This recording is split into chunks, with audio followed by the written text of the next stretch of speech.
Alright guys, what we have here is a 2600 Atari motherboard.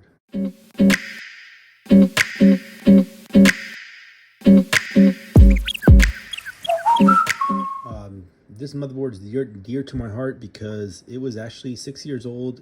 My dad took me to a swap meet out here in Escondido, California, which is North County, San Diego. And I took apart my first 2600 Atari I bought for like $3 or $5. Can't remember what I paid for it. What I started doing was cleaning this whole board up with alcohol, isopropyl alcohol, to basically clean up the board, and magically I got it working. This one, when I took it apart, game port 2 was actually broken. It was loose inside the system, so I don't know if it actually works.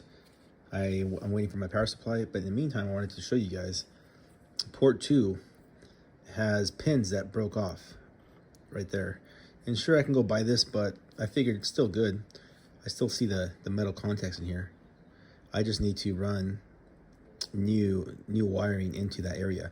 So what I ended up doing was making some based off of the clippings I have from capacitors.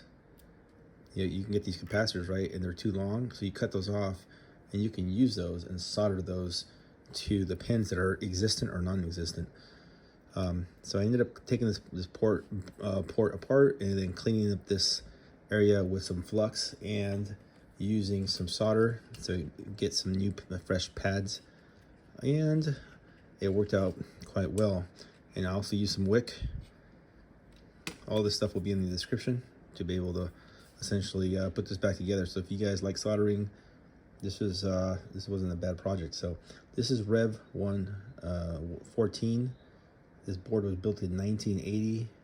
Like I said, the Atari 2600 is one of those simple boards that I started my life with in the world of electronics before I got my computer engineering degree. But you know, forget about degrees.